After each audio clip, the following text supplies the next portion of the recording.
Hello, Biafrans, friends of Biafrans and lovers of freedom. My greetings. I've come with a very important information. Please listen attentively as I dish out this very important information. And this goes to especially for those of you who believe that you can be one with the Fulanis, that you can make them your friends, your in-laws, your brothers, business partners, and what have you. The Fulanis are very, very dangerous. Now, hear this. The Igbos come from Israel and have settled in the southeast of Nigeria or eastern Nigeria for thousands of years. The Yorubas from Oduduwa, the Oduduwa people, came from Egypt and have settled in the western part of Nigeria for thousands of years. The same thing with the Hausas, who might have come from Saudi Arabia or wherever, and have settled for thousands of years. But the Fulanis have only settled in Nigeria for just hundreds of years, preferably 100 or 400 years. They live by conquest. They love violence and terror. They are majorly nomadics. They rear cattle. That is why today it is very difficult, if not impossible, to see a Fulani professor. Very difficult to see doctors of Fulani extraction, engineers, pilots, and all these professions, because they don't believe in it. They don't believe in Western education. They believe in cattle rearing. They live in bushes. 90% of Fulanis live in bushes and forests with their cattle. And they do whatsoever with the cattle.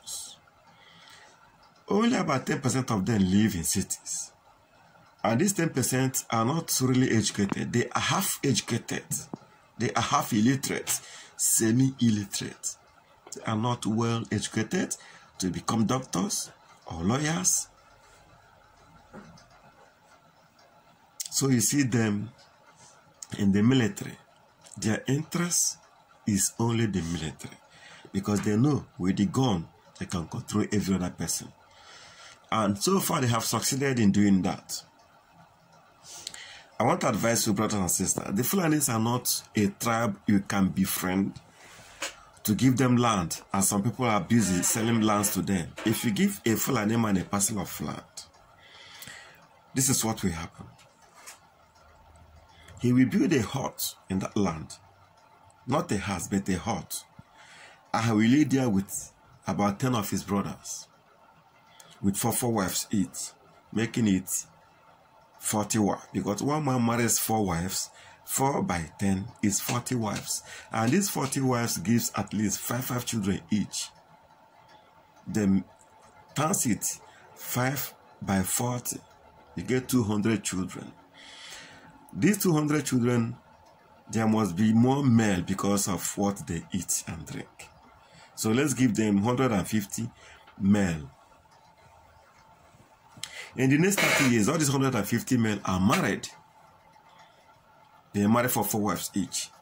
150 times 4. And then these ones also give children. I'm trying to let you understand. This is not rocket science. It's just simple arithmetic. That in the next 50 years, that one Fulani man you say parcel of land to must have gotten at least 500 children. Only 50 years. In the next 100 years, you'll be counting them in thousands. Now they can fight you, jihadist war, and take over the whole of the community, subdue you, and rule you by force. It is their trademark. They are not going to change from it. Not today, not tomorrow, not ever. It is their lifestyle. It is their ambition. It is what they do. It is how they have been known to survive. Conquest. They must conquer you to survive. They must conquer you to rule over you. They must subdue you to govern over you.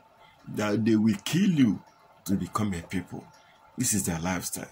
So if you are doing Mr. Good, oh, you're a good man, oh, you are so good, you love people, you love humanity, and you want to be friend Fulanis, you will change them. You are just deceiving yourself. The day you gave them a parcel of land, that day mark the beginning of the extermination of your generation, your families, and your villages put together. Because when you reason and look around, go and check your history books, you will understand what they did to the Hausas. The Hausas have been living in northern Nigeria for thousands of years before the Fulanis came. The Fulanis have been there only 400 years. Today, ask yourself, where is the Hausas? Where are they? All the emirs you hear about are Fulanis. All the emirs in the north, they are all Fulanis. All the governors you have in the northern states, all the governors, they are all Fulanis. You ask yourself, where are the owners of the land? Where have they gone to? The Hausa people do not exist anymore. What we hear, what we know is the Hausa language. The Hausa language. And the Fulanis are bold enough now to introduce their own language, Fufude. Give them 5 or 10 years. Fufude will come into existence in full force. The other time they wanted to bring up a radio station in Fufude language. Nigerians cried and rejected it. But they will still come up with it. They have an agenda. The agenda is to take over the entire Nigeria. They have said it in many times, in different forums. They have said it openly, that God gave them Nigeria, that Nigeria is their gift from God. So ask yourself, all these marauders you see in our forests, in our bushes, with AK-47, killing, raping, maiming, and destroying lives and properties, what is their target? Their target is to kill as many as they can, force the rest to accept their own version of Muslim religion. Islam, to some people, is not violent, but to Fulanis, it is very, very violent, and they live by the violence of the religion. They practice it the wrong way. They practice Islam the wrong way. We have Muslims in Biafra land. For instance, Asari Dokubo is a Muslim. He's not a violent man. But the other version of Islam preached by the Fulanis are jihadists in nature. Their mission is to conquer and to destroy and to force you to accept their religion. They subjugate you. They terminate your life. They take away all that belongs to you unless you follow their own ways. That is why Fulanis do not recognize Yoruba Muslims. If you're a Yoruba Muslim, you are a man, you cannot lead prayer in the north. In the Fulani mosque, they won't allow you. What that tells you? That tells you that they don't recognize their own version of Muslim. You must accept their own version of Islam. That is the bad thing about the Fulanis. And if you think that you are going to educate them, lecture them, or try to change their mindset or mentality, you are wasting your time, because they are not ready to go to school. This is an ethnic bloc that have 6 terrorist organizations. Fulani alone. Fulani alone. They have 6 terrorist organizations to their credit. They have Boko Haram, they have Fulani herdsmen, they have ISIS in the Maghreb, they have Al-Qaeda in West Africa, and others. Only one tribe. So, what do you think will happen if we continue to allow these people access to the southern Nigeria?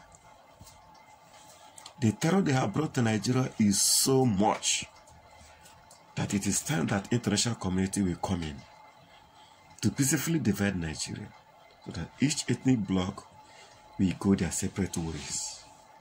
Please, I advise you, my brothers and sisters, for those of you who are in villages, and all these call yourself president generals of town unions, Stop selling your ancestral lands to the Fulanis.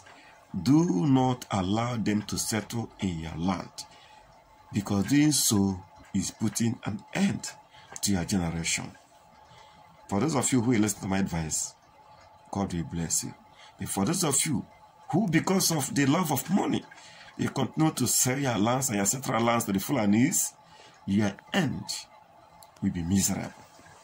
That is my case.